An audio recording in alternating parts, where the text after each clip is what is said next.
Hello, good evening, everyone. We would like to get started since we have a long evening, although hopefully not too long, as I was recalling one year when we honored There Will Be Blood, and it went on, and Paul Thomas Anderson said, "Oh, people complain that I make long movies." But we hope that will not be the case tonight. I'm Stephen Farber, the president of Los Angeles Film Critics Association, and welcome you all to our annual awards. Before we start, I may be overlooking some people who have birthdays, but we have one birthday today, Michael Barker, who is the co-head of Sony Pictures Classics, and they've been at almost every one of our awards, so let's congratulate Michael on his birthday. All right, go ahead. Happy birthday to you. Happy birthday to you. Happy birthday, dear Michael. Happy birthday to you.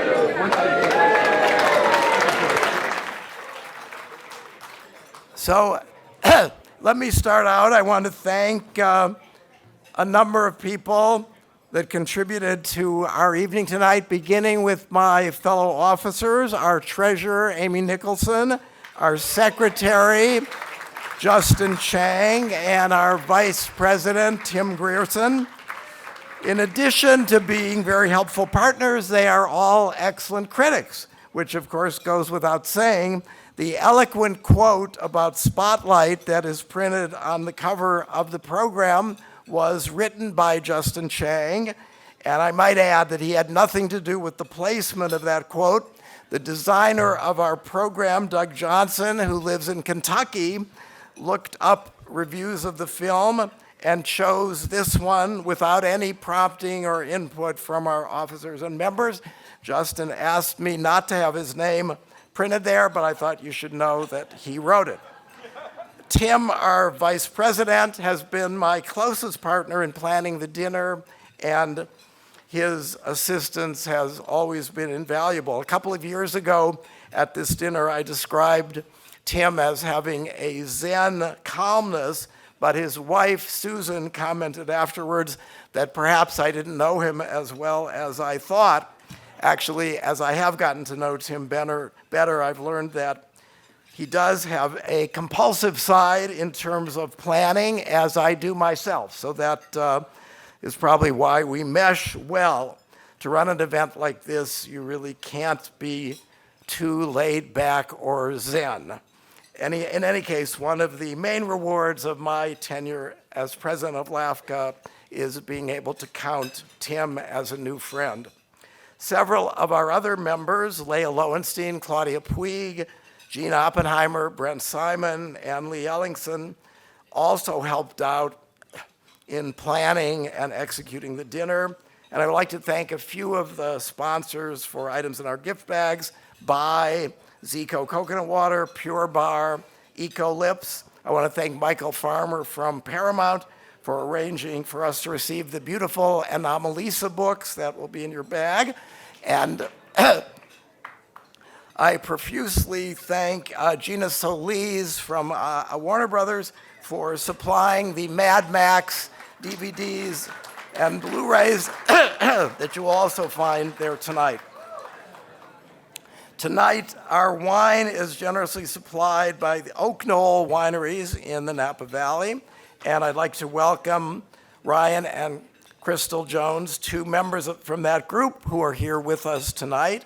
I also want to extend special thanks to Mira Honeycutt for making the arrangements for the wine, as she has done for many years. This year, however, she has been in India since Thanksgiving, so she's had to do all this from halfway around the world. So a special thank you, round of applause for Mira, which I'm sure her husband Kirk will transmit to her. You will also meet many of our winners over the course of the evening, but I want to acknowledge several other people who are with us tonight. First of all, I want to say that our awards this year are dedicated to the memory of the very gifted filmmaker Chantal Akerman, who died last fall. Chantal's sister, Sylviane Akerman, is here tonight, and I'd like to welcome her, along with Chantal's cousin, Steve Giolowski, and Chantal's good friend, actress Aurore Clement, is also with us, along with her husband, the celebrated production designer, Dean Tavaleris. I'd like to mention a few other people in the audience. From Son of Saul, we have the leading actor in the film, Geza Rorik, who actually was our runner-up for Best Actor. From the film Amy, we have Amy Winehouse's manager, Nick Szymanski. We have the tremendously talented star of Creed, Michael B. Jordan. And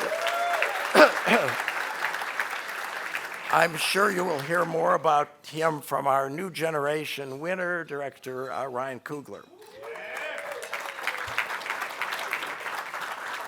One of the questions that critics are often asked is, what's your favorite movie? Most critics do not like to answer that question because it's very hard to rank movies that had an impact on us. And the truth is that our favorites can change over time. A childhood favorite, a college favorite may not be the movie that means the most to us as we get older. Nevertheless, when people ask me the question, I do answer. My favorite movie is Lawrence of Arabia. And with the death last summer of Omar Sharif, the one major survivor from that movie's creative team is tonight's Career Achievement winner, the Oscar-winning editor of Lawrence, Anne V. Coates.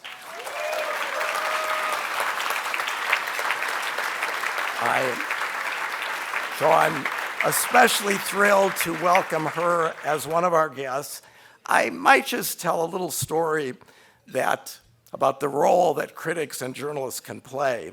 I first saw Lawrence of Arabia in the original roadshow version in January of 1963. I remember the theater. Loved the movie, even though I was only 3 years old at the time. Not quite, but it was shortened a bit later that year, not too drastically. But then in the early 1970s, it was cut much more extensively and damagingly for a re-release. And I wrote an article for the New York Times decrying what I considered the desecration of a classic. I got more mail in response to that article than anything else I have ever written from many other people who loved the original movie. What was interesting was that many of the people who wrote the letters came from women. And it was kind of surprising, since Lawrence of Arabia has an all-male cast. There's not a woman with a single speaking part in the course of the movie. So why did women respond so strongly to the film? For one thing, I think Peter O'Toole's Lawrence may be the most female, feminine of all the male action heroes on screen. And it could also be that viewers somehow detected a woman's touch in the editing by the great Anne V. Coates. Just a reminder that women make contributions to films that are not always obvious, but they are there. You'll meet, and of course you remember that finally in the late 80s, Anne and director David Lean restored the film to the original version that was presented at the end of 1962. So it was a happy ending. You'll meet Anne and see some examples of her work. later in the evening. But at this point, we want to focus your attention on the winning films of 2015. So we have done a montage created by a very gifted editor, Dave Emmendorfer. The film clips will be followed by dinner, and then our awards begin in earnest. Just one word about the dinner. This year, we have an innovation, alternating desserts. So if you prefer the other dessert than the one you are given, I'm sure you can negotiate with someone else at your table to make an exchange. And please post your reviews online of which of the two is your favorite. But before the dessert will come the main course, and before the main course, this montage. Enjoy. Hi, everybody. My name is Luke Thompson, and I'm about to get started on this night of awards for Mad Max. Going to give it a couple tonight. Later on, Best Direction, Best Cinematography, and if Donald Trump wins the presidency, Best Documentary as well. So yeah, enjoy those free waters while you can. But I'm going to get straight to the point and honor the man who has indisputably the best chest hair in the room tonight. For production design for Mad Max Fury Road, Mr. Colin Gibson.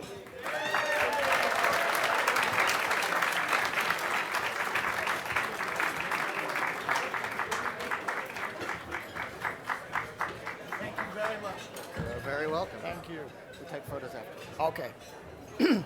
I imagine I have to give just a short speech while you eat, so a great thanks to the Los Angeles Film Critics Association. It was actually award enough to be spending 10 years inside George's head and an hour and a half in all your hearts, so thank you very much.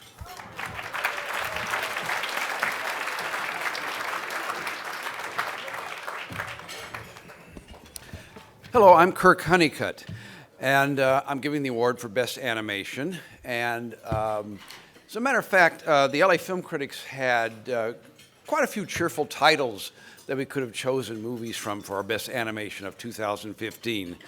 There was the Greene Good Dinosaur, and we had the funny Minions, and of course Charles Schultz's beloved Peanuts. And there's even Shaun and the Sheep from Mossy Bottom. But instead, we went with a film about a hard-drinking, melancholy man who is having an existential crisis, crippled with his own self-doubts about the meaning of his life, and he can't connect with anyone. I will say this for Duke Johnson and Charlie Kaufman: they sure know how to play to the film critics' sentimental weaknesses. But we take great pleasure in Anomalisa because, first of all, look, the stop motion is as good as it gets. And I think it's a bracing change for American animation to choose more adult subject matters. Also, we like a film that has filmmakers that take big chances, risks. And we also like that dark sense of humor that we get from this film.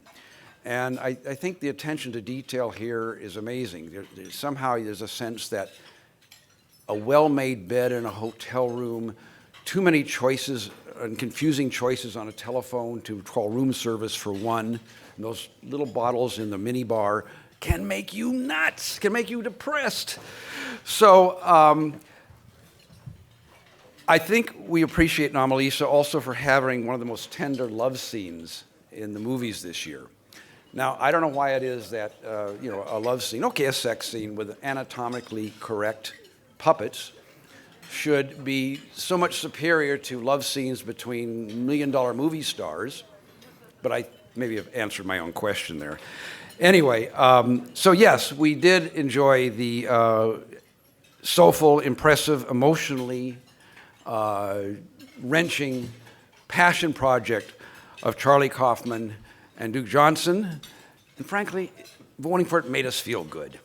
So, ladies and gentlemen, the winners of the LAFCA's Best Animation for 2015, Duke Johnson and Charlie Kaufman.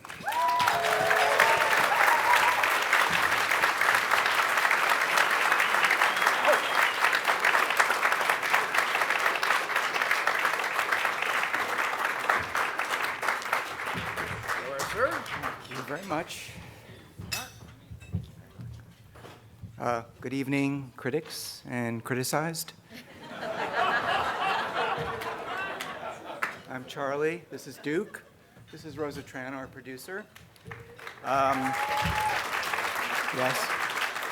I want to thank the Los Angeles critics for this. This is a really great thing for us. I take issue with the best chest hair in the room thing, which I'm not drunk enough to demonstrate, but it's pretty intense. So thank you very much for this. We really appreciate it. Thank you, guys.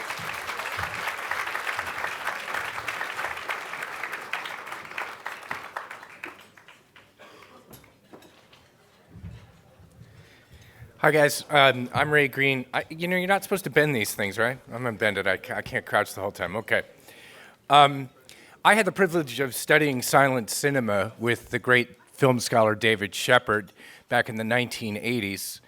The course featured films David loved and which he'd personally helped preserve. And when I say personally, the films were largely drawn from his own collection that he had amassed over time. He didn't just fix the movies. He found them, he stuck them on a shelf, he put them in place, and he maintained them for decades. The films were so pristine that suddenly I realized that silent film was alive. They just seemed to pulse with life. And what David taught, I thought, was both simple and profound. That cinema is a continuum. We all know that. We all know movies we loved as children. It's a universe, to use the most popular phrase of the moment. But that silent film is its own planet, vast and exciting, with spectacular views unavailable anywhere else, and a language of its own. It's a world not defined by the absence of something, but by the 1,000 new forms of visual expression that were devised to make that absence moot, all of which are still with us today. Because if not for David and a handful like him, our maps of that world would be as empty of life and detail as the Viking charts that put sea monsters in place because they didn't know where North America was. It would be an incomplete record. We've lost so much of it already, but because of David and people like him, we have so much to treasure. We who love cinema owe that ravishing and lost planet of silence and grammar absolutely everything. And as perhaps one of the greatest individual forces for its preservation, we owe David nearly as much. Here to tell you more and to give you David's thank yous for his special citation is his dear friend, Alexander Payne.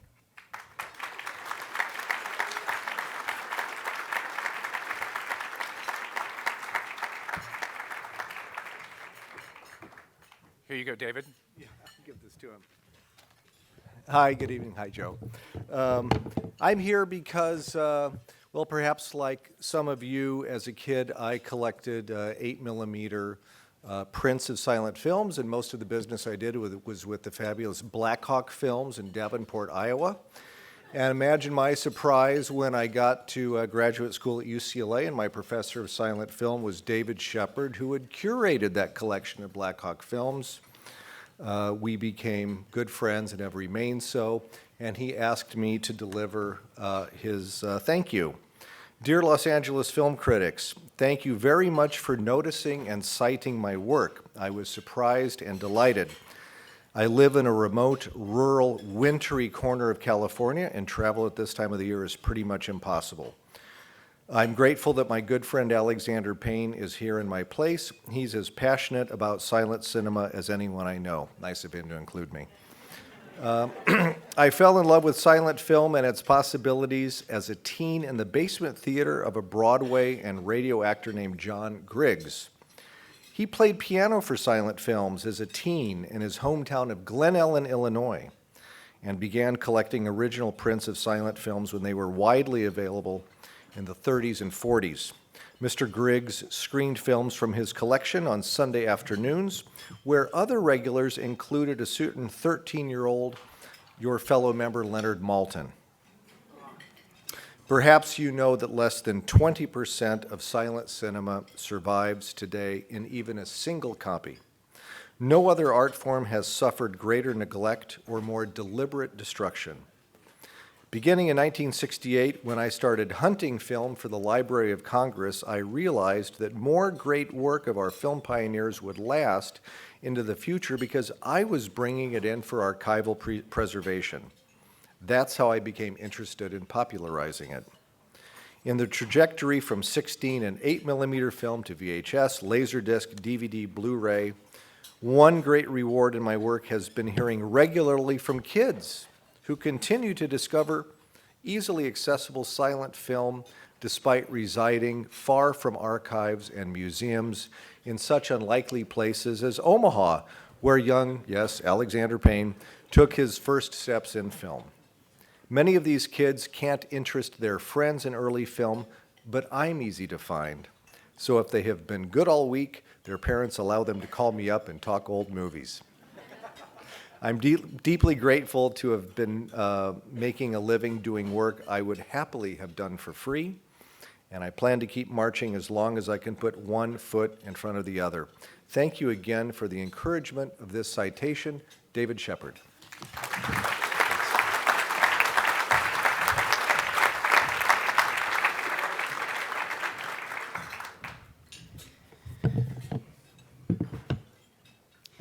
Hello, I'm Mike Sragow. I'm a critic for Film Comment.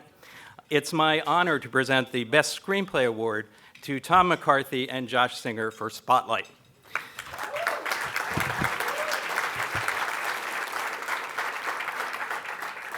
They've written one of the most sophisticated and inspiring movies ever made about American newspapers. I can testify to just how true and sharp their screenplay is. So allow me to pull rank on you, Tom. I really was a reporter at the Baltimore Sun. You just played one on TV. I knew Mike Resendez at the Boston Phoenix in the 1980s. You and Josh completely captured the coiled energy I saw in Mike 3 decades ago. You also extract drama from the wildly understated, dare I say immobile, character of Globe editor Marty Baron. He actually interviewed me in person, I think, for a job the year the Spotlight stories broke. He was so low-key, I don't remember a single thing he said. Movies tend to shy away from the nuts and bolts of reporting. You do just the opposite. Who knew that studying spreadsheets could be so cinematic?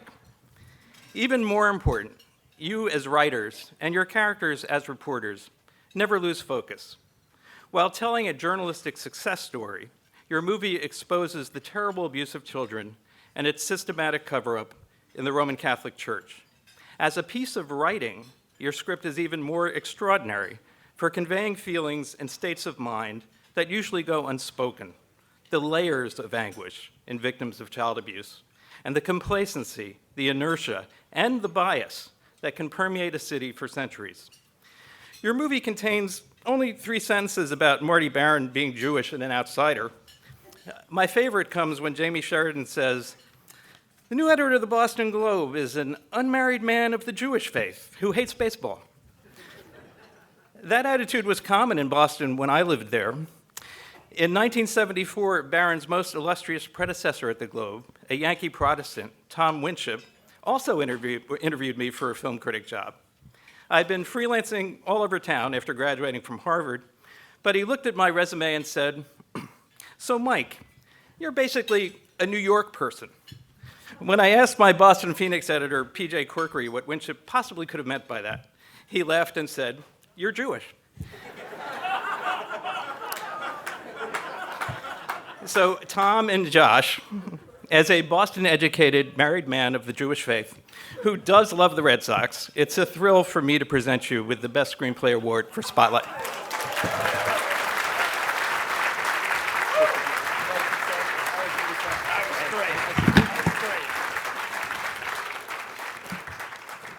Thank you all very much, and thank you for that wonderful introduction, Michael. It was very, very funny. And I want to compliment everyone on the speed of these events. It's really wonderful. No, truly, this is a wonderful recognition. I am Tom McCarthy. This is Josh Singer. Josh and I set out to write a film that pays homage to good journalism. Our film was set in 2001, before the industry was decimated by financial cuts, and to that end, we salute you and your continued commitment to an art form that all of us in this room hold in the highest regard, cinema. Josh and I spent about 3 years developing the script from hundreds of hours of interviews, research, correspondences, and honestly, we relished every moment of the work. But a screenplay is only as good as its cast and crew, and we owe them a great deal of gratitude, especially our immensely talented ensemble led by Michael Keaton and Mark Ruffalo, Rachel McAdams, Liev Schreiber, Stanley Tucci, John Slattery, just to name a few. They elevated our screenplay with their selfless commitment and talent. I should also point out my third writer is in the room tonight, and that is my editor, Tom McCardle, who's been my editor on 5 movies.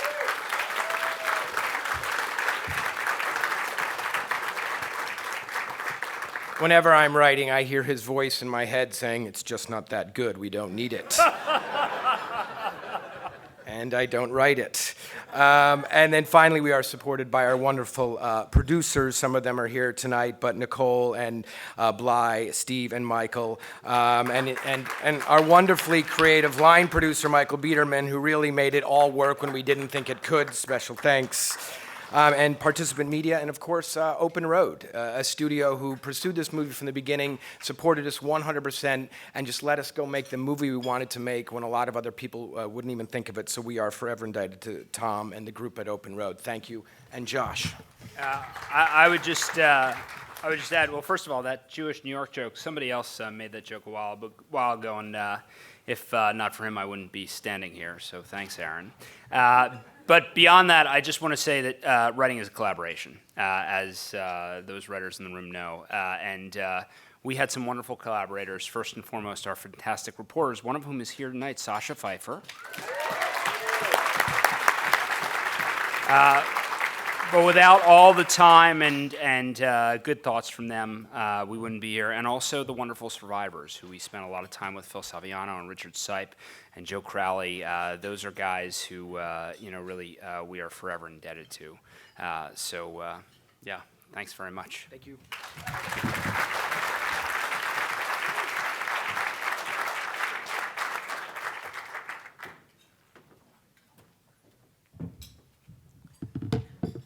Hello again. I am going to present our Best Actor Award for the evening. 4 years ago, we gave our award to Michael Fassbender for 5 diverse and brilliant performances that he gave during that year. But we did take some flack for being so indecisive that we couldn't choose a single performance. That's very hard with a versatile actor like Fassbender. But as a result of the challenge of fitting 5 titles onto a plaque, we changed our rules, actually, the following year to require our members to vote for a single performance rather than a whole body of work. The truth is that this year, again, Fassbender gave fine performances in 2 films besides his winning performance in Steve Jobs. He was also in Slow West and Macbeth, and compelling in both of them. But with Steve Jobs, he startled us all over again. Aaron Sorkin's ingenious screenplay presented Jobs at 3 different time periods with a few flashbacks to even earlier times in his life. And Fassbender made each of these moments distinctive while convincing us that we were always watching the same innovative but infuriating person. And how do these British and Irish actors manage such impeccable American accents? So technically, the performance is a marvel, but the actor, I think, also illuminates the soul of a most complex and trailblazing entrepreneur. That's why LAFCA is pleased once again to present our Best Actor Award to Michael Fassbender. Mr. Fassbender has been filming a movie overseas. He wanted to be here, but the shooting went a little late, and he did not finish in time to make the plane to Los Angeles. So he has asked the writer of the film, Aaron Sorkin, to accept the award on his behalf.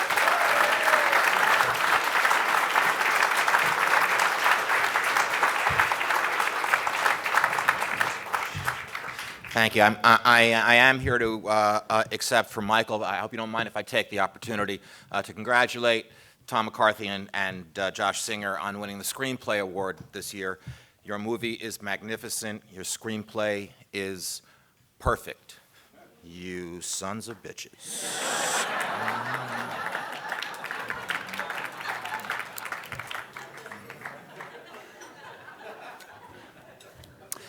This is now Michael. Thank you, LA Film Critics Association, for honoring me with this prestigious award. Firstly, allow me to applaud your perceptive journalistic skills and excellent taste. Wish I could be here in person, but I'm busy filming Super Mario Bros. 4, which is an absolute ball ache. I feel very privileged to be chosen amongst such talent in what has been a year of incredibly powerful work. Plenty of people to thank, including Seth Rogen, who in all honesty made this film happen. If it weren't for him, there would be no Steve Jobs or Apple computers, to be frank. He invented the Apple II, for goodness sake. We all know it started with him. All right, now that's out of the way. Thank you, Aaron, for bringing your mighty pen to paper and writing the most exquisite, sharp, and intense dialogue I have ever read. You are a true genius. I'm not. But you know what? Let's let that sink in for a moment.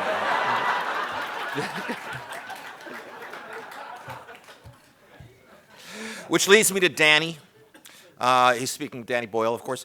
Which leads me to Danny, who, like a wizard on speed, led the way through rehearsal and filming with a ferocious zeal and sense of magic. You are, as a director, relentless, patient, and brilliant. As a man, bold and beautiful. Kate, you are a rock and a shapeshifter. And the rest of the ensemble cast, Michael, Catherine, Sarah, Adam, Mackenzie, Ripley, Perla, and the Superfly, Super Dry, Super Cool Jeff Daniels. A massive thank you for challenging me and carrying me every day. It was a lot of fun. Ron Meyer, Donna Langley, Peter Kramer, and all at Universal for making the film a reality. Scott Rudin and Mark Gordon for fighting for that reality and supporting all involved along the way. The team of people I work with, Connor, Coop, Jason, David, and Paula, thank you for all the hard work, enthusiasm, and laughs. Mama, Papa, Sister Woman, love you. And thank you to the LA critics and all the critics out there for supporting and provoking the arts, for keeping us all honest and insecure. Lots of love, Mike. You'll see too if this goes where it's going.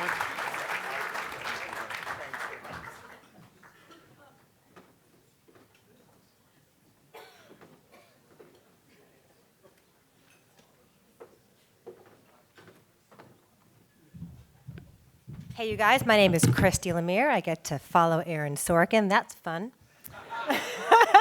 I am of various outlets, including George Miller's Head. And I get the great pleasure of presenting the award tonight to the ultimate badass in the room, and that is John Seale. Picture this. 70-year-old John Seale. He's retired. He's happy. He's on his boat, enjoying the sunsets and the peace and the calm of the water. George Miller says, "Come do a Mad Max movie with me in Namibia." He says yes, of course, because who would say no to that? And so there he is, on top of the war rig, with various vehicles rumbling around him, people flying over his head, the sun baking over everything, and he is the calm and cool and steady rock in the middle of it all, because he's a sailor. So he knows how to stand there and just be cool and just figure it all out. And thanks to him being as steady as he is, and as steady as he has been for an entire career that's ranged from, my God, Witness to Rain Man to Cold Mountain to The English Patient, which earned him an Academy Award, he knew what to do in that moment to bring us the most exquisite photos of this lovely day. And so I get to give him this award tonight. Thankfully, he is here from Australia with all the awesome Mad Max people. And supposedly he's retired. He keeps saying, I'm going to retire after every single movie. It's been like 10 movies now. I'm retired. Hopefully, he will not sail off into the sunset anytime too soon. And he'll come back and make more movies. But for now, I get to give John Seale the LA Film Critics Association Award for Best Cinematography for Mad Max, Fury Road.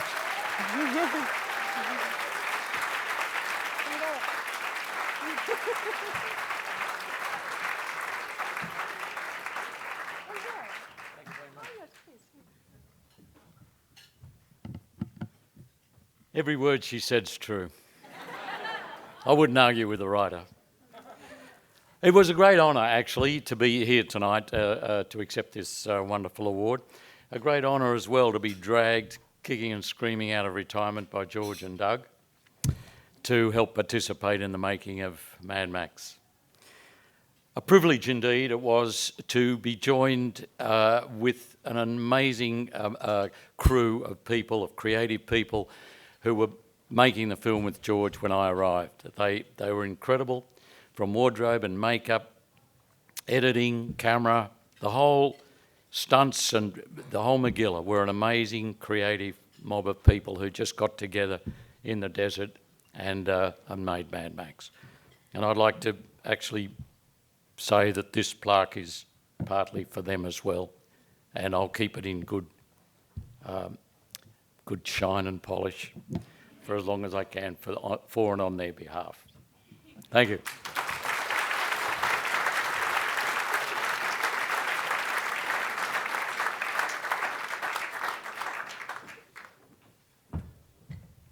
Good evening, everyone. My name is Tim Grierson, and it gives me great pleasure to present tonight's Best Music Score Prize to Carter Burwell for two films, Carol and Anomalisa.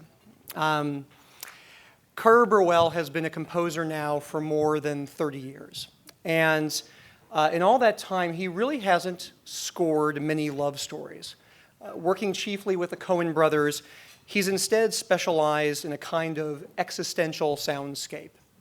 You know, when you think of his scores, you wouldn't necessarily describe them as overtly emotional. But I do think that they feel attuned. They feel attuned to the mysteries and the richness of life.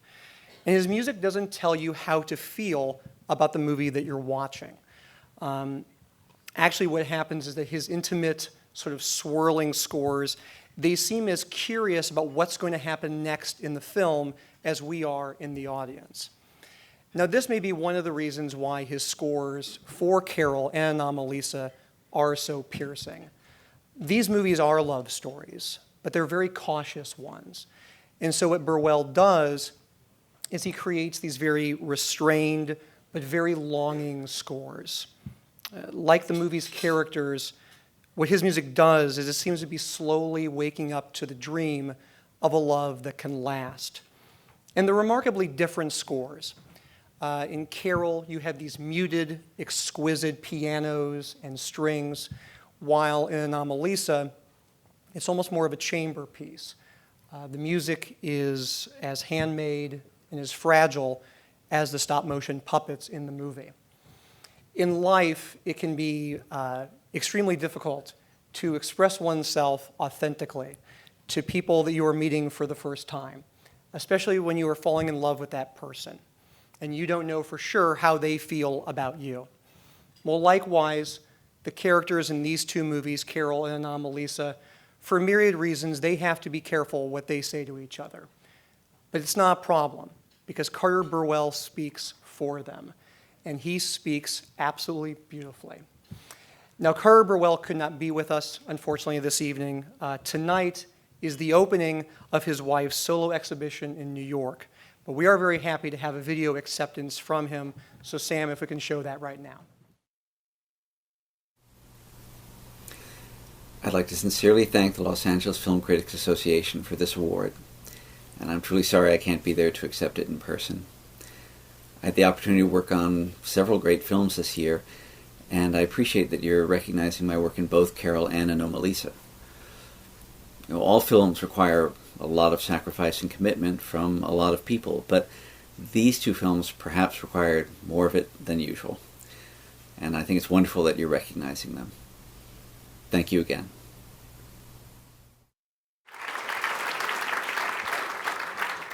And now to accept the award, we are very, very happy to have the producers of Carol. So please join me in welcoming Elizabeth Carlson, Stephen Woolley, and Christine Vachon.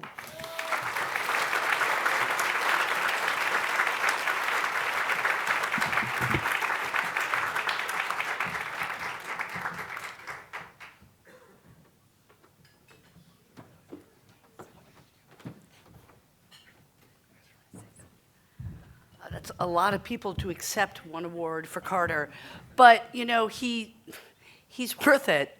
I have had the great privilege of working with Carter 3 times over the past 20 years, and the extraordinary thing about him is he never does the same thing twice. And every score that we've worked with him on, it's as exhilarating and as extraordinary, and it really shows us something new in the movie. I mean, when we worked with him on Carol, especially that last scene that we keep showing, you know, over and over again, that score brings the movie to such an extraordinary level. I feel so gratified that we've gotten to, you know, to work with him, and that he's, you know, that you guys have recognized him tonight.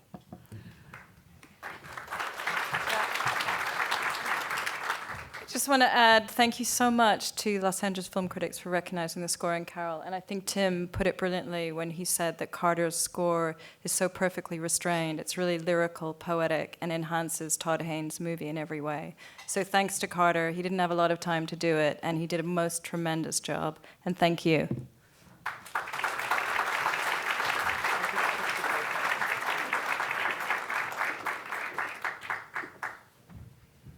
Hello, everybody. I'm here to present the award for Best Documentary. My name is Andrew Barker, and I think like a lot of film critics of a particular age, I grew up worshiping Roger Ebert for a number of reasons, chief among them being the fact that he's the first and really to date only film critic that normal people could actually stand. But beyond that, there's a very well-known axiom of his, which said that at its height, film is a machine that generates empathy. And it's a line that ran through my head roughly a dozen times as I was watching Asif Kapadia's documentary, Amy. Amy is a lot of things. First and foremost, it's really an act of rehabilitation in the sense that it reminds us that beyond all the scandals and all the tragedies, that Amy Winehouse primarily should remain in our memory as one of the most singular artists of her generation. And I think it also says a lot of very important and uncomfortable things to 2 industries that are really overrepresented here. The entertainment industry can often be quite callous about the way it treats the most vulnerable artists in its midst. And the entertainment media, of which some of us are very apologetically a part, can be equally callous in the way it treats them as well. And when you watch Amy, you get a sense that you really can't escape your own complicity, however indirect. And yet, it doesn't do this by finger-pointing or polemicism or hectoring, but simply by generating an extreme, profound degree of empathy. It's one thing, I think, for a documentary to change your mind, but as sentimental as it sounds, it's much braver and more difficult for a documentary to really break your heart. And I think that's what Amy does so beautifully, and it is my pleasure to present the LAFCA Award for Best Documentary to Asif Kapadia for Amy.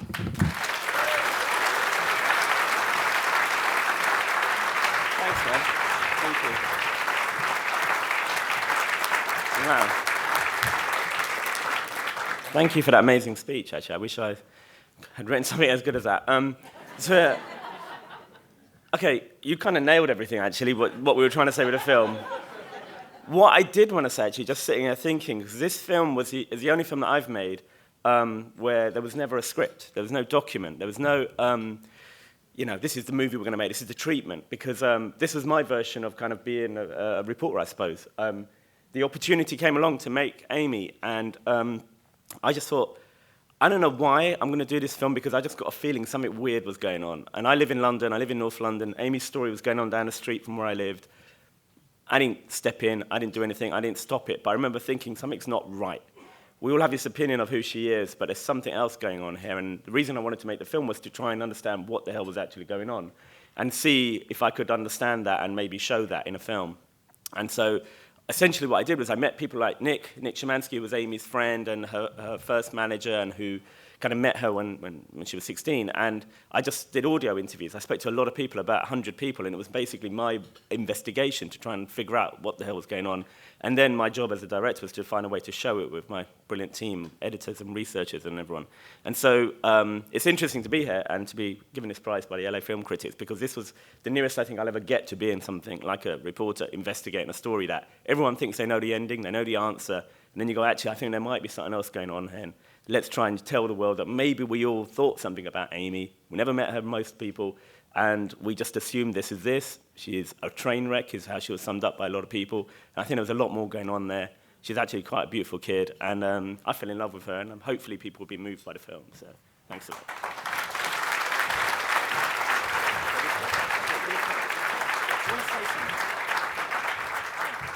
Asif's just asked me if I want to say something. I don't even know why I'm up here, but I am indebted to Asif for the way he handled his filmmaking. When he first called me, my response to him is, I saw Senna, his other film. You got to the soul of this guy, but I want nothing to do with this Amy Winehouse film. I'm sorry. Went back, told my wife, guess what? Asif Kapadia, who made Senna, is making a film on Amy, but I'm no way having anything to do with it. And she was like, but you loved that film. I was like, I know, but I can't do it. A couple of weeks go by. Yeah, Alice, that's my wife.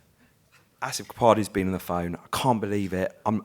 There's no way I'm having anything to do with this film. Another couple of weeks go by. I'm walking out the house. I've got all my tapes, my hard drive. Alice says, where are you going? I said, I'm going to give Asif Kapadia all my tapes, my hard drive. She's like, what do you mean? What are you doing? I said, he's the man. He's got heart, he's got soul. He's gonna get to the truth about who Amy was and who she is. And then 2 years went by, and he called me in, and he had me in bits because I watched this film and I saw the most beautiful person that Amy is come back to life on screen. And it was a dark and horrible, slow public death she went through. And there was no questioning in the media. No one had any intellectual point of view. People just went, oh, look, there's a big celebrity car crash. Let's all write and show nasty pictures. And I'm going off on a tangent. I'm very moved to be here. Thank you for honouring this film, and thank you for honouring this man.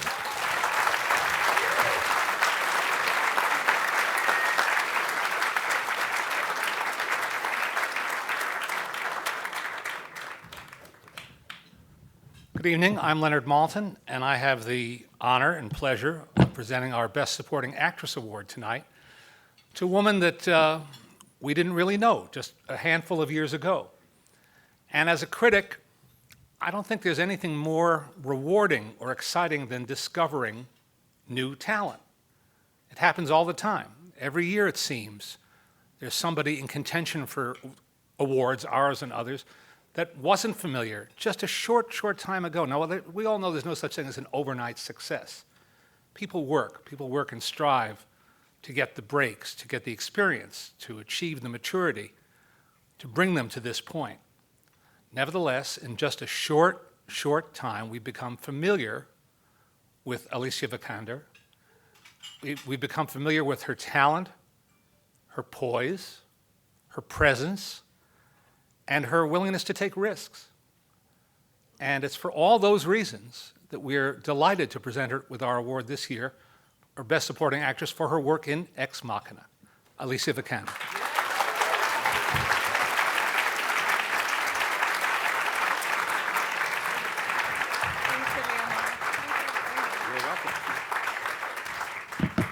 Well, you're probably right. You maybe don't know me, but I do know a lot of you guys, and I feel very honored to be in the same room as you. First of all, thank you so much to the Los Angeles Film Critics Association for this award and this honor. It means so much because this film was extremely special to me. I remember I was in Australia shooting another film. It was late afternoon, and I had been sent this script, and my agent said, you need to tell me if you're interested. They're casting now. You don't have any time. And I was terrified because I knew I wouldn't be able to see either the director or producer because I was just too far away. So I made a self-tape. I had some wonderful people on the crew from the film I was doing that I want to thank. They stayed up till 3 or 3:30 a.m. And I found this, thank God I had a lot of sunscreen, I was in Australia. So I took a whole tube and just put my entire face and pulled back my hair and tried to do a version of Ava. And that was the thing, I fell in love with this script. Alex Garland is an amazing writer, and I loved working with him. He's one of the most incredible people and brilliant people I've met. And to be given or gifted to play such special and extraordinary character was truly wonderful. Ex Machina was also one of these films that we, in our team, we never knew if we would get a large audience, because we all know that it's very difficult to make independent movies, and let alone give them the audience and recognitions that they deserve. So our film is now an example of, well, the impact that critics can have on a film's success. It's the support and praise from you, all of you, that truly help to get the people to the audience, get the people to the theaters. As a foreign actress, trying to express myself.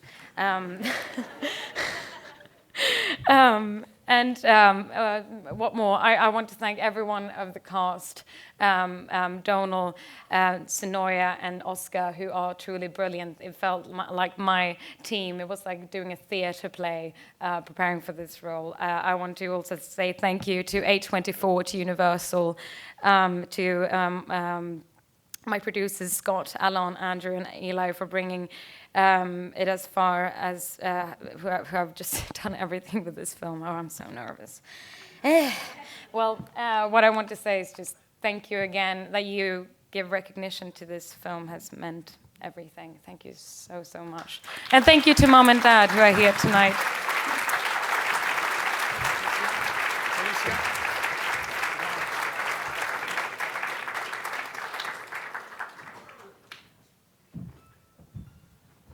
So we now come to the a Career Achievement Award, which I referred to at the beginning. We're very thrilled to present that. But first, we're going to, again, have a little visual treat and watch some clips and examples of the great work of our honoree, Anne V. Coates, and then we'll hear a little more about her from our speakers and meet her in person. So watch this and enjoy. My name is Wade Major, and like Stephen Farber, my favorite film of all time is Lawrence of Arabia. I wouldn't be here without it. It's easy for most of us, I think, to look at a montage like that and pretend that an artist's body of work represents the sum total of their greatness. But I think we also know that an artist's greatness lies not just in their achievements, but in their influence. One of the hallmarks of Anne V. Coates' editorial approach is to cut only when necessary and to make every cut count. We just saw a little bit of the story of that upstart young editor who dared coax the great David Lean into cutting where Robert Bolt's screenplay called for dissolve. And that result, which just ended that montage, is now considered one of the 2 greatest cuts in the history of cinema. The use of those kinds of associative cuts throughout Lawrence of Arabia was, as Anne says in that montage, a relatively new dynamic for David Lean. His prior picture, The Bridge on the River Kwai, belongs to a stylistic period that I like to call BC, for before Coates.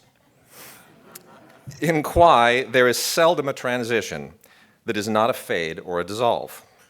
The film also makes very scarce use of thematic or symbolic juxtaposition of images. But the film that would follow Lawrence, and which would become Lean's most successful, Dr. Zhivago, makes broad and sometimes even flamboyant use of the techniques that Coates introduced in Lawrence. Lean, who began his career as a star editor, was transformed in the prime of his career by the brilliance of a new star editor, whom we honor here this evening. Ann Coates didn't cut Dr. Zhivago, but her influence throughout is unmistakable.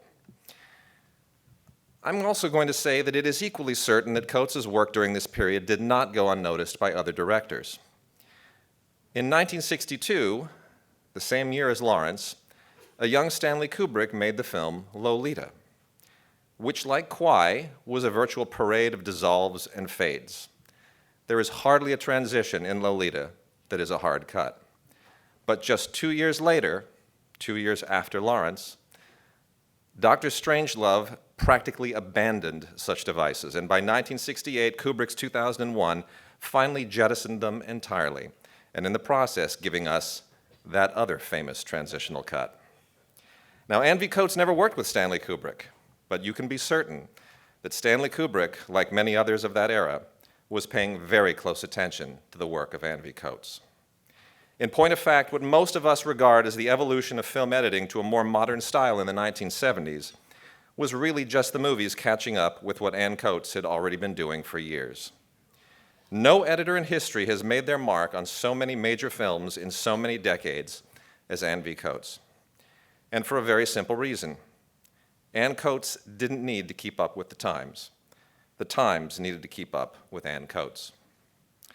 And now, please welcome someone who has had the distinct pleasure and the extraordinary reward of working with Ann V. Coates, a writer, producer, director, whom you know from such films as American Pie, About a Boy, Twilight Saga, New Moon, A Better Life, screenwriter of this year's Cinderella, and the director of The Golden Compass, Chris Weitz.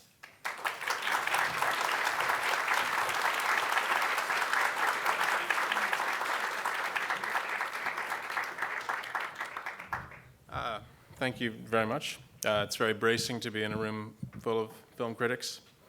I'd like to say I love everything that you've done. I have two fond memories from making The Golden Compass, which was on the whole a pretty brutal and dispiriting experience. One was my wife and I having our first child, and the other was getting to work with Ann Coates. I remember being very nervous about meeting her, not quite sure who was interviewing whom. Lawrence of Arabia had always been my favorite film, except for 50 Shades of Grey, of course. And and I was a little starstruck, but Anne was far less forbidding than her resume, and I was able to join a list of very fortunate collaborators, such as David Lean and Steven Soderbergh and Wolfgang Peterson and Richard Attenborough and David Lynch and many others. Anne has an extraordinary touch with performances, an ear for dialogue, a nose for phoniness, an amazingly youthful eye, and of course, taste that provides a director with everything he might want in a co-conspirator and sparring partner. And that much makes her a great editor, but a director also has to spend months on end in close quarters with an editor, and everything from sense of humor to personal hygiene plays into it. And there are few people I would rather stare at a screen with, argue with, or share a takeout meal with than Ann Coates, who is, as well as all of the extraordinary things people have said about her talent, a lovely and engaging and kind and interesting person. So it makes me very proud to be here to present the Career Achievement Award to Ann Coates.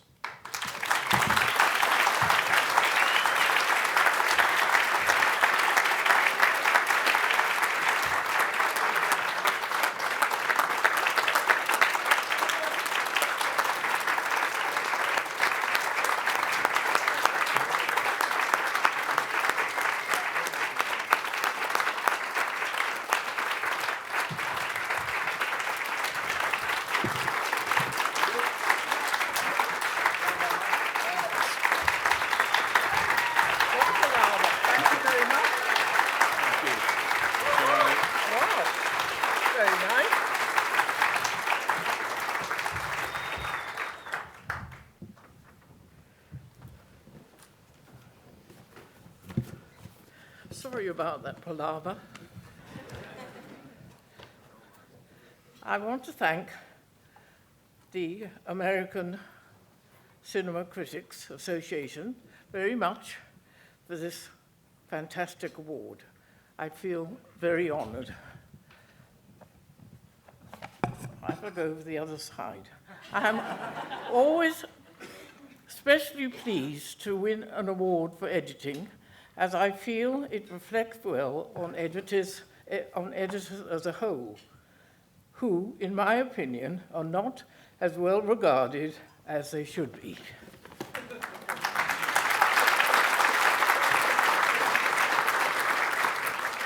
I am so lucky to have had this great career, to have worked with some of the finest directors in the world on some of the most fascinating scripts in the most exciting locations.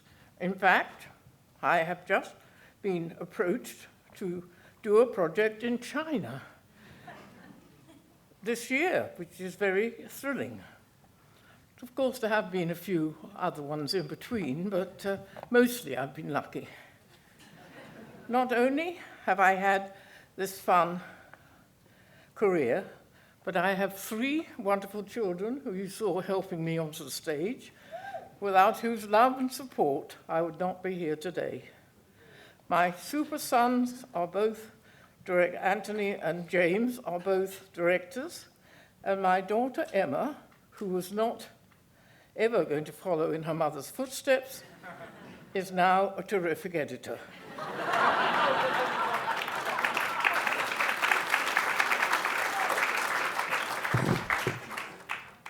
And I would like to encourage young people to follow their dreams, as who would expect a young girl from a small town in London to be standing here? And last but not least, I am proud and happy with my 4 fantastic grandchildren, the apple of my eye.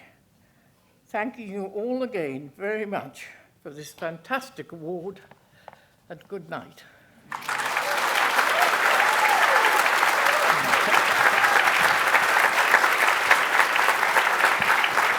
I have to say, as you can see, I'm an editor and not a writer.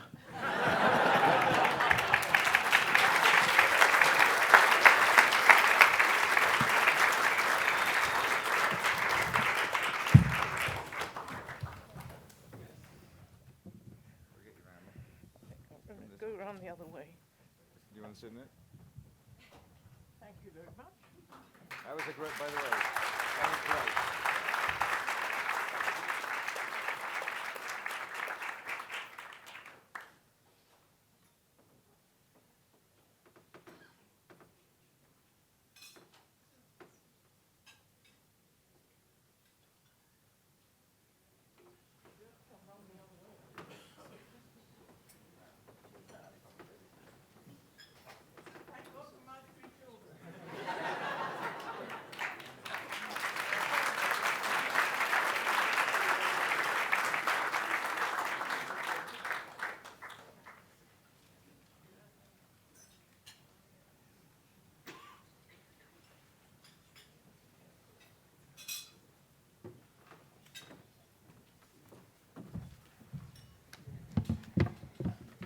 Good evening, I'm Ann Lee Ellingson. An editor friend of mine told me that if you notice the editing in a scene of a film, and I'm paraphrasing here, you're doing it wrong.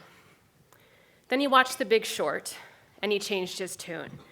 Because you do notice the editing in The Big Short, and Hank Corwin is doing it right.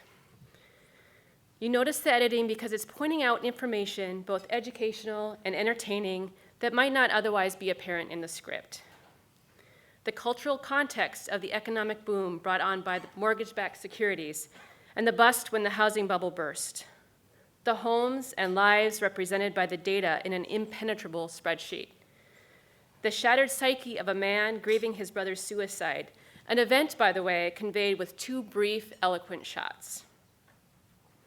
Corwin spins this movie like a DJ, controlling our heartbeats, our very breath, and keeping us laughing, laughing so we're not crying, through one of the darkest chapters of American economics.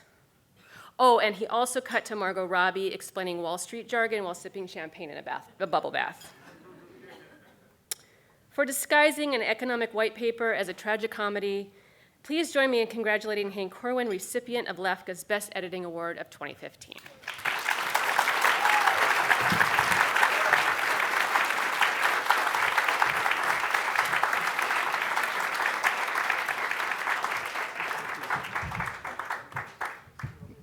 Great, I get to follow Ann Coates. I'm thrilled. You know, as editors, we're really only as good as the material we're given, or we help create. And I've just been blessed to work with wonderful people, with Adam McKay, with just a wonderful cast, and people who were very adventurous. And I think it's such a testament to them that I'm able to receive this from you. So thank you so much, and thanks, Nancy, my wife.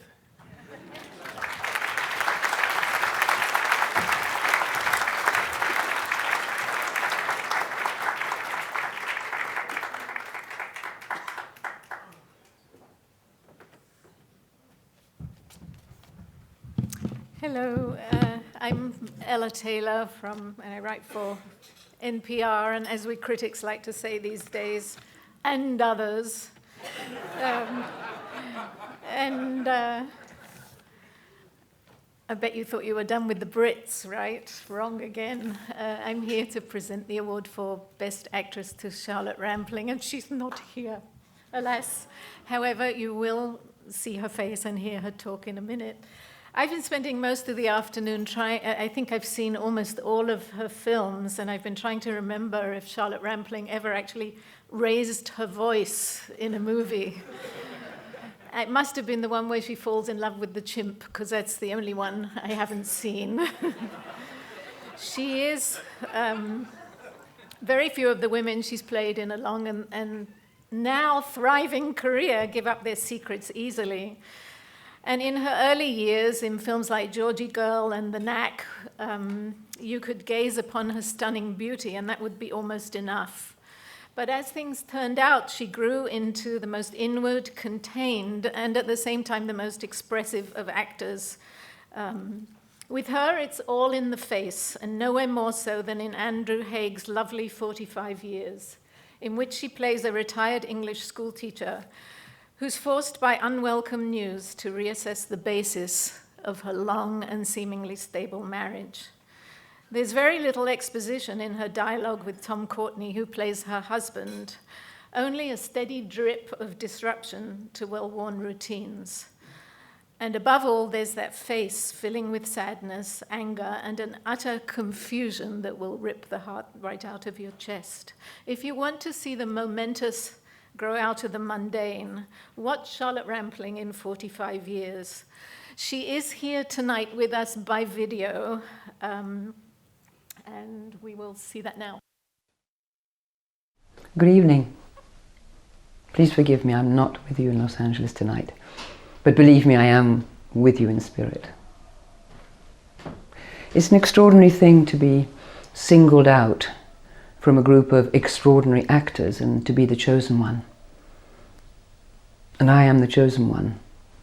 Tonight, this year, and for this year, you have chosen me. And I thank you.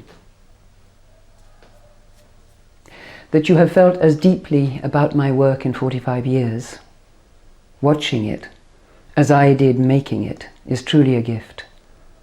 We both come together, performer and viewer, and we make one. We understand the same way what we're seeing. It seems to be like that. Thank you, Tom. Thank you, Andrew. Thank you, Tristan, of all that worked on the film, for making this particular film happen in this particular way. Thank you. And good night. And have a good evening.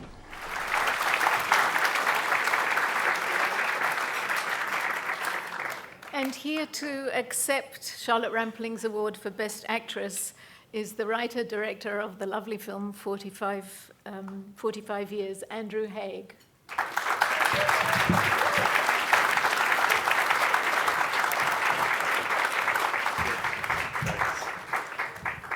Thank you. Charlotte really did want to be here today, and I know she would have loved it here, but I'm very pleased to be here to accept this on her behalf. When I first met her, I was totally terrified and shaking in my boots, but it turned out to be one of the greatest experiences for me working with her, and so I'm so glad that she's getting this kind of recognition.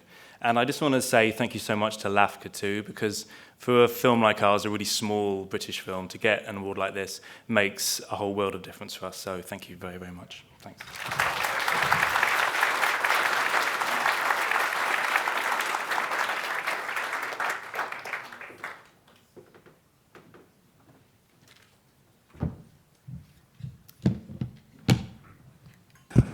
My name is Jean Oppenheimer, and I'm presenting LAFCA's Foreign Language Film Award. Anti-Semitism has a long history, a troubling presence in our own day, and no signs of abating in the future. And like the other hatreds and prejudices that fuel the world, whether based on race, religion, ethnicity, or tribal affiliation, anti-Semitism transcends geographic borders.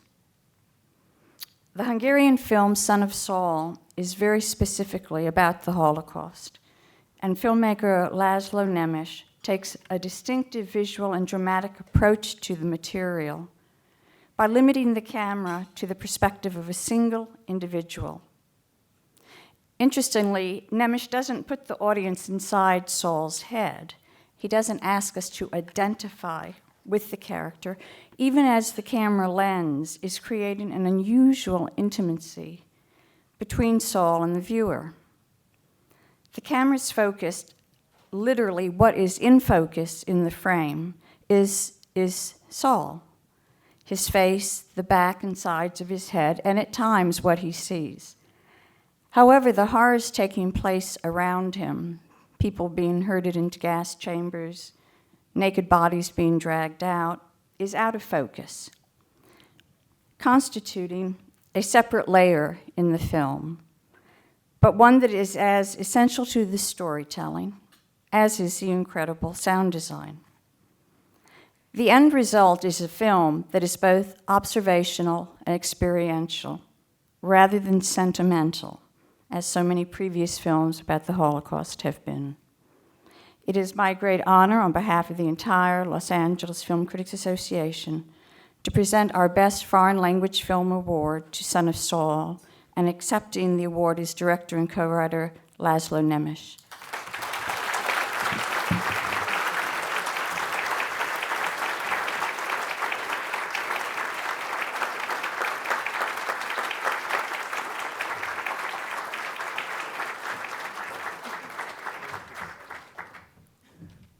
Thank you, Jean.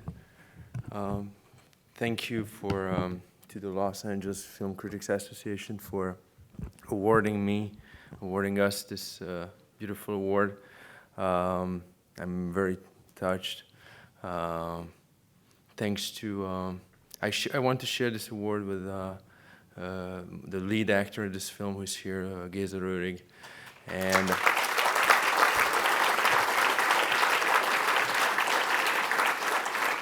without whom I wouldn't have been able to make this film, and my producers who are here, also Gabor Sipos, Gabor Rajna, who were supporting me in this adventure, and I'm very grateful for that. And to Sony Pictures Classics, Michael Barker, happy birthday, and Tom Bernard, and you know, a friend of mine, a filmmaker from the U.S., when he read the script of Son of Saul years ago, he said, it's a great script, but you know, in America, nobody will ever give you $1 for your film, for your films in the future. In 5 billion years, you will never be understood in this country. So I'm really reassured that, you know, I'm encouraged that it's not true, at least for the understanding part. So thank you so much. And did I forget anybody? No. Thank you very much. And I'm very proud. Thank you.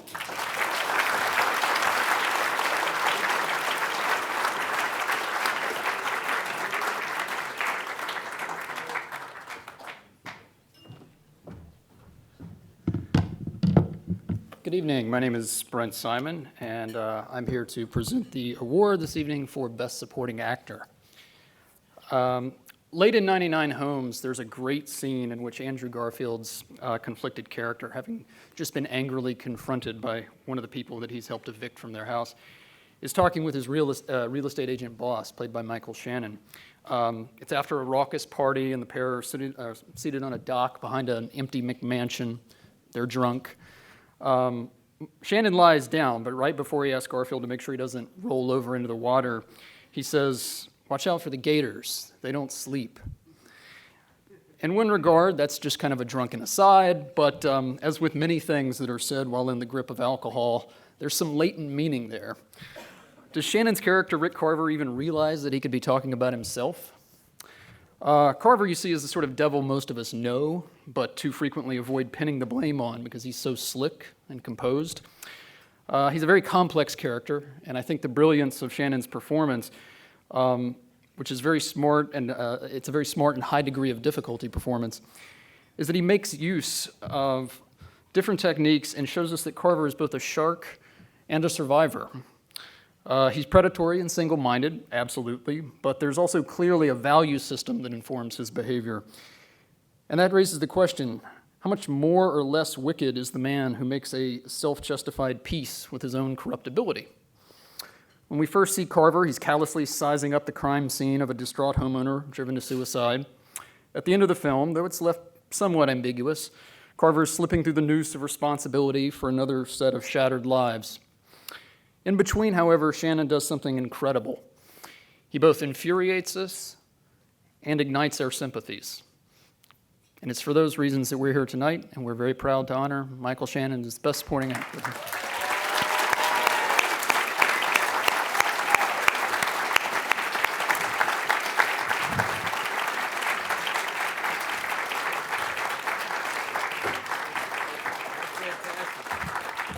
Wow, what a great introduction. First and foremost, I have to thank Ramin Barani, because this all happened because of him. He went down to Florida, and he found all these people. He talked to them, and he did the research. He wrote the script. He directed it. He edited it. I don't think he made a dime making the movie. I think he actually lost money making the movie. He spent his salary on music for the movie, and he's a hero. He's a hero of mine. He always will be. I'll do whatever he asks me to do. And thank you to Greene, one of the most adventurous new companies out there, putting out movies. I really appreciate how much they've put into supporting the movie. I just very quickly want to tell a story. Yesterday was Elvis's birthday, right? And I just played Elvis in a movie, which is such a bad idea, but I did it. And yeah. Oh, thank you. I appreciate it. I became very close friends with Jerry Schilling, who was one of Elvis's best friends. He knew I was coming out this weekend, and he said, we should have a dinner for E's birthday. I said, great. So we were driving over there.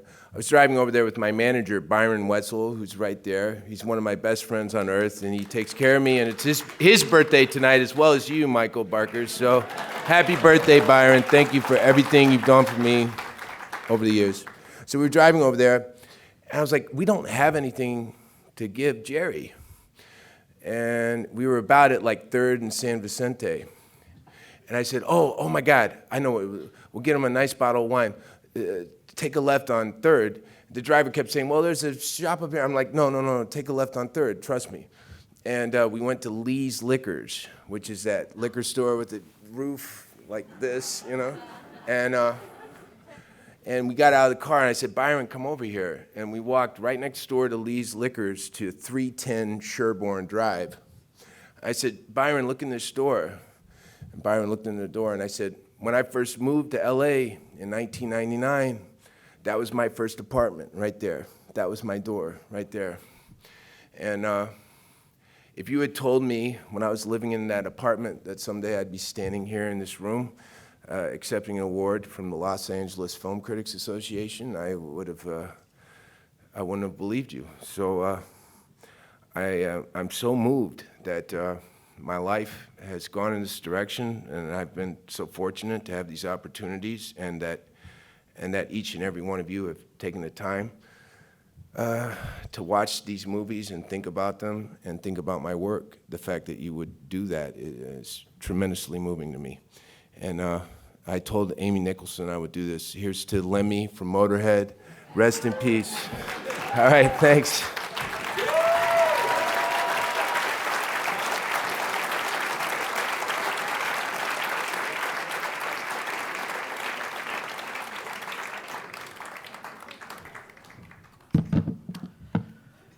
Hi, my name is Devin Faraci, and it is my pleasure to introduce Ryan Coogler for the New Generation Award.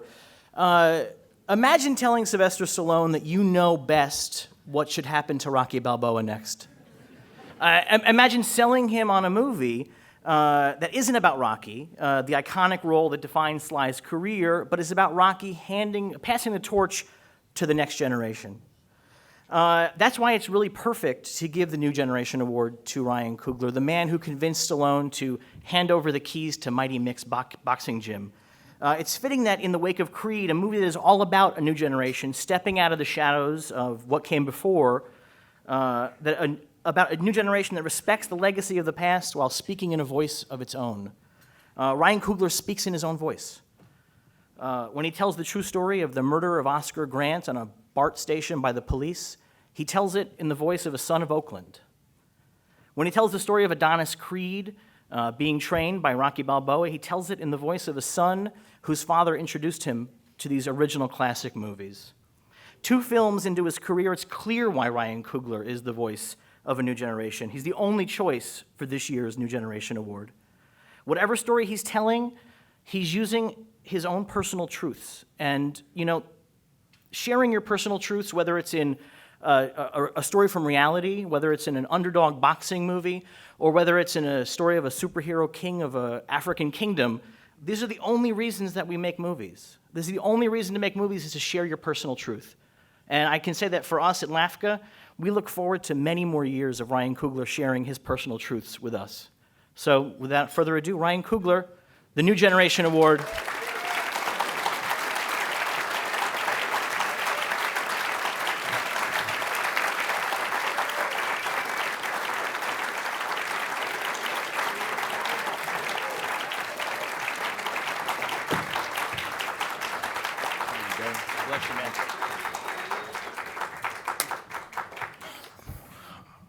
So nervous that I had to bring my frequent collaborator and close friend up with me. Shaking right now. I had to watch the last few speeches in the back of the room. I actually took a bathroom break because I got really nervous because Aaron Sorkin came up here and talked. And I came back and then Ann Coates' montage was here. And I'm like, oh my God, I'm freaking out right now. So I'm in the back of the room panicking, so then somebody must have signaled Mike. So he came back, he's like, hey man, it's gonna be okay. He's talking me up. I'm like, bro, you gotta go up there with me. so he's up here now. Thank you, Devin, for the beautiful words and all of your support. I gotta say thanks to the Los Angeles Film Critics Association for this beautiful honor that you guys have bestowed on me. I would say, and my collaborators by proxy. I gotta thank Erwin Winkler, who's not here, Sylvester Stallone, who I wish was here with us because he's very fun to be around. me and Mike have a lot of fun with Sly. Gotta thank him and have to thank MGM who he brought the crazy idea to, and they said, hey, let's go. Gotta thank Warner Brothers and my experience with the lovely Sue Kroll has been fantastic. I got to sit between her, who I've met over the past year, who's an amazing woman, and a woman who I've known since I was 13 years old, who's my fiance. I promise we get married this year. It's been a long time. But I mean, getting awards is always a blessing, man. But it's also very, very strange. And I mean, with this with this award, it's just like the New Generation Award, right? So I'm kind of happy it doesn't say best anything. So I'm like, man, that's cool. It's not best anything, you know. So I don't have that to live up to. But it is like a bit of a challenge, you know what I mean? And I'm gonna, you know, I want to let you guys know I'm very thankful. Challenge accepted. I'm gonna try my best to continue to work really hard and tell stories that mean a lot to me. I still don't know what I'm doing. I feel like I'm a baby in filmmaking. But Alexander Payne, Alexander, are you here? Alexander Payne once told me when I met him when I was in film school, he told me that Kirk, who was his favorite filmmaker, before he retired and passed away, said he still felt like a baby making movies. You know, so it's really great to be in a medium where I can have that kind of trajectory. And I want to tell you guys a story like Mike Shannon did. When I was in film school, I was from Oakland. I'd never been out of the country. I made a short film that got accepted in a small program at the Cannes Film Festival. It was 2009, actually. And my teachers, Leonard Maltin was one of the teachers at the school, but my teachers kind of they would give me $5 a day, pretty much. They would sneak off and give me money so that I could afford to fly out to Cannes. I rented a cheap tuxedo from a prom rental place. I had a head full of dreadlocks back then, and I took a pair of Jordans, and I got my passport picture taken and went to Cannes. You know, that was my first time out of the country. In Variety, I hooked up with to kind of like help me out and get me tickets to see movies. And I didn't know what I was doing. I was sleeping in a friend's cousin's apartment. I would walk down and try to go see these crazy movies. And I knew about this film called Precious that was there, and a film that Quentin Tarantino made called Inglourious Basterds. I was there, so I was real keen to get those tickets. But when I didn't have any tickets, I would go to Variety's workshop, and where they kind of had a tent, people would come in and work, and I would just kind of hang out there, you know what I mean? Because I didn't know, what else to do in this country where nobody spoke the same language really, except for the filmmakers and the people in the film industry. And when I would be in there, I would see people coming in and out working, but it was this guy who would be going crazy on his laptop, and then he'd run off, and then come back in and go crazy on his laptop, and he'd run off. And he would look different from everybody else in the room because he was Asian, you know. So I was thinking like, man, what's this Asian dude doing in here? Typing away on that laptop, crazy. So you know what I mean? And he would type like a madman. He would type with a fury that I recognize, because that's Mike. No, that's how I type. You know what I mean? With passion. I'm trying to get words out. And then one day I asked, and they said, "Oh, that's Justin. He's our critic." And it was crazy because I said, "Oh wow, this is the first time I've actually seen a critic work." You know what I mean? I read reviews, you know what I mean? And I was seeing Siskel and Ebert on TV. I met crit studies majors at my school, but I'd never seen a critic like do the work. And I was like, man, this is crazy. So I watched this dude, and he would just come in and blaze away at stuff, foaming at the mouth, and then come back blazing away at stuff, foaming at the mouth. And I always remembered that. And when I left and went back home, I thought I had seen the best movies at the Cannes Film Festival that year. I saw the Tarantino film. You know, I saw Precious that I heard about from Sundance. But I said, I'm gonna read that crazy typing dude, Justin's review. I'm gonna see if there's any other good movies at the festival that I missed, you know? And I read his review for a film called A Prophet. And when I read the review, Justin wasn't crazy about it, you know what I mean? But while I was reading that review, I realized, man, this dude is crazy talented. Like, I've never seen, like, this is artistry, how this cat is putting these words together. I had a newfound respect for what it is that you guys do and its importance to the medium. And then I went to go see A Prophet. And it blew me away. To this day, it's my favorite movie. Mike and I talk about all the time. How many times I made you watch A Prophet, bro? Yeah. I chase this movie. Every time I get tired on a film set, I pop A Prophet in on Blu-ray or DVD, and it re-energizes me and it reminds me why I'm so lucky to be doing this job. So I want to tell you guys, man, I've been looking up to meet more critics now. I know Chris. I know Devin now. I've met Kenny Tran, who's here, and I want to tell you guys how important it is, the work that you guys do. It connects the world to the work that we do. You guys are kind of like our twin siblings, that you love filmmaking as much as filmmakers, but you guys have the talent to be able to talk about and articulate and what you see in it, and it's so important. And in this world of Rotten Tomatoes and clickbait, it's so important that you guys keep doing the work, keep doing the artistry, keep typing away at those computers and foaming at the mouth.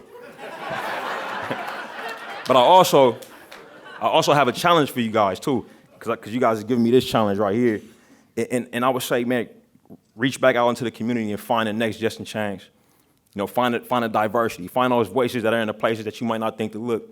Because it'll be amazing to see the next generation of you guys. And to have maybe, more of them look like Sue, more of them look like me and Mike, more of them look like Justin. Thank you, guys.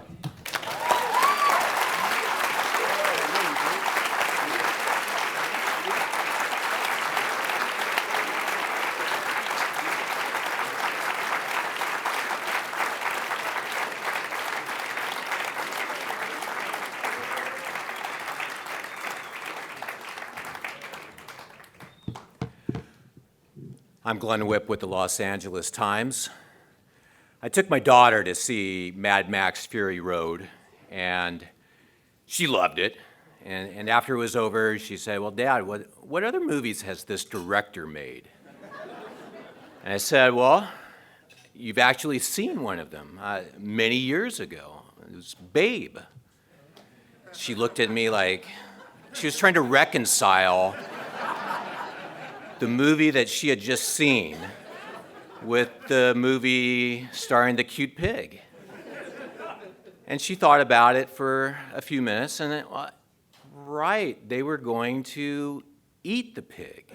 They were going, yeah, it makes sense. And that's the beauty of George Miller's movies. They contain multitudes, and none more so than Mad Max Fury Road, which a movie you could watch and enjoy on just a purely visceral, crazy action level, or you could look at it and look at its story and its characters and see embedded within a feminist allegory. I mean, your choice. George Miller leaves that up to you. It's a movie, 10 minutes into it, I'm pretty sure most people in this room would agree that you know you're going to watch again. I mean, 10 minutes in, you know, this is a movie I'm going to see again. I mean, just, it's so obvious, it's such a great, fun movie. But then, I mean, you need another viewing to soak up all the details. It's so richly populated in those cars and those caves and those costumes. I mean, you need another viewing just to soak it in. I mean, I still go to this day into Brookstone, and I'm asking for the combination guitar flamethrower. I mean, how is that not a thing still? I mean, it is always not in stock. And maybe that's because it can only exist in a George Miller movie. So for that original vision, for the formidable filmmaking that's just careening across the landscape at 60 miles per hour, and for all the goddamn glory that is Mad Max Fury Road, we present this year's Director's Award to George Miller.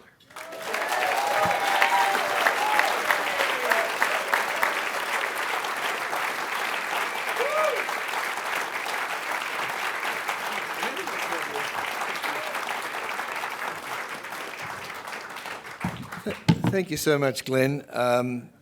Look, I won't eat up our time thanking the people that I really have enormous obligation to thank, but the incredible group of people, crew, cast, the studio, everybody I work with. But I just want to endorse what Ryan was saying about critics. I thought, being here, how influential they've been in the process of all of our filmmakings. It's every film is hard to make, and you don't really know what you've wrought until you see it in front of an audience and see whether or not they're engaged, and then you kind of dare to read the reviews where people have taken the time and, as Ryan said, have the ability to articulate what they might see in the movie.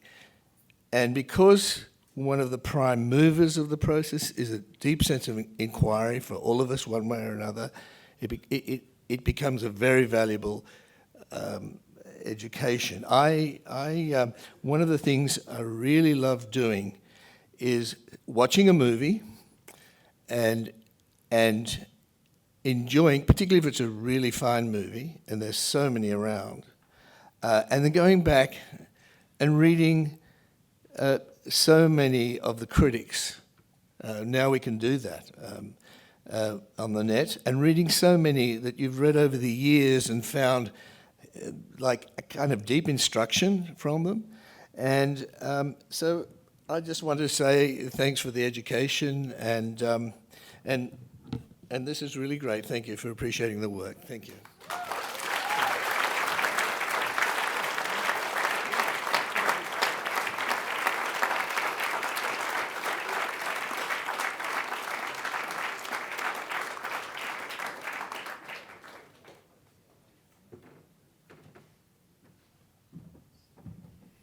I'm Joe Morgenstern, and I've seen Spotlight twice. The first time, and I think it was the first time it was shown at Telluride last Labor Day weekend. Then I saw it again before it came out to refresh my memory and to make sure that it was as good as I thought it was the first time, and it was. But what I remember about the first screening, in addition to the film, was something that Tom McCarthy said as he introduced it. It was at the Galaxy Theater, and I remember you were standing in the front over on the left, and you began by saying, "I hope you like the film." But then you said, in what I remember to be a very matter-of-fact tone, no crying the blues, just telling the news, telling the facts. You said it's getting harder and harder to make movies like this in what you referred to as the shrinking world of cinema. And we have a room full of journalists who know something about the shrinking world, but the wonderful part of Spotlight is what it's contributed to an expanding world of information and a hunger for information about who we are and what we're up to and why we do it and what we look like and what we sound like. Spotlight does all of that so well.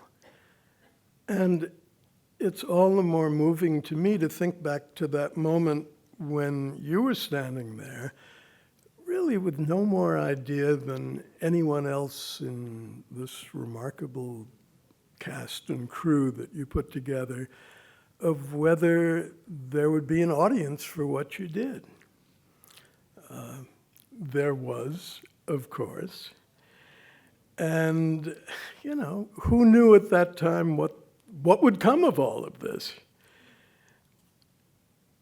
What's come of all of this is this terrific success that you've had. And this very evening and this moment, it's my happy task on behalf of the Los Angeles film critics to express our admiration and our appreciation and call Spotlight the best movie of 2014. Tom McCarthy.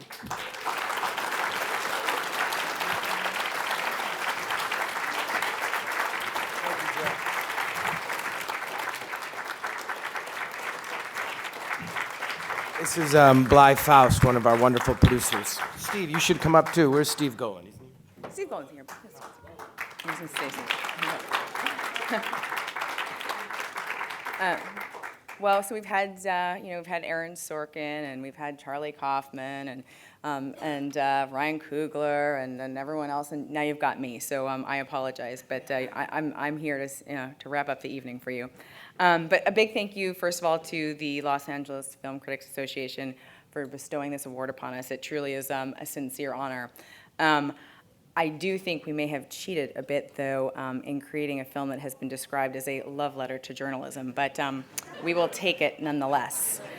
In all seriousness, though, I think I speak for everyone involved in this film when I say that it has been a particularly special one for all of us. It's not often that you get to tell the story of real heroes who you not only admire immensely, but who you can also now call dear, dear friends. We simply could not have created the film that we did without the complete support and dedication that the Spotlight team of Marty Barron, Ben Bradley Jr., Robbie Robinson, Mike Resendiz, Sasha Pfeiffer, and Matt Carroll offered to us throughout the entire process. And in fact, as Tom pointed out earlier, Sasha is here with us tonight, which we are very grateful to have her on our tour. We, of course, must also recognize the ongoing efforts of our other heroes, survivors attorney Mitchell Garabedian, and all the survivors of abuse, both from within the Catholic Church and otherwise. Their work goes on, and we can only hope that our film assists in their efforts in at least some small way. And then, of course, we have our incredible team who we would not be here without, led by the very visionary Tom McCarthy, who saw what this story could be from the beginning and pursued its telling with dogged determination and authenticity. And Josh Singer, who joined forces with Tom to create the brilliant screenplay that they did. Jonathan King, who is not here tonight, but who championed this project, a participant from its inception, simply without whom there would be no film. And Tom Ortenberg, our fearless partner in Open Road, and to E1 and First Look Media, and to all the incredible cast and crew, and to all our friends and family who supported us along the way in this very long journey. We thank you, and thank you all again tonight. It is truly an honor to be here.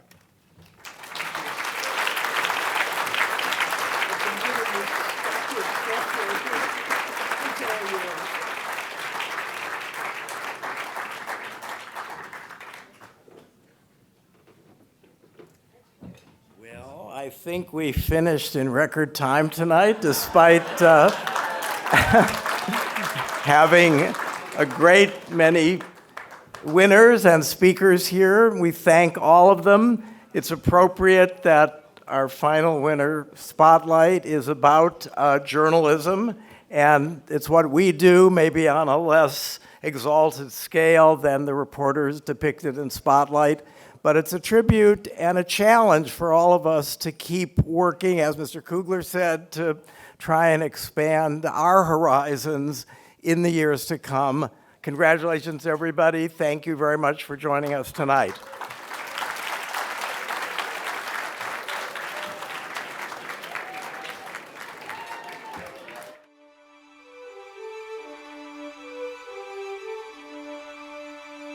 Thank you.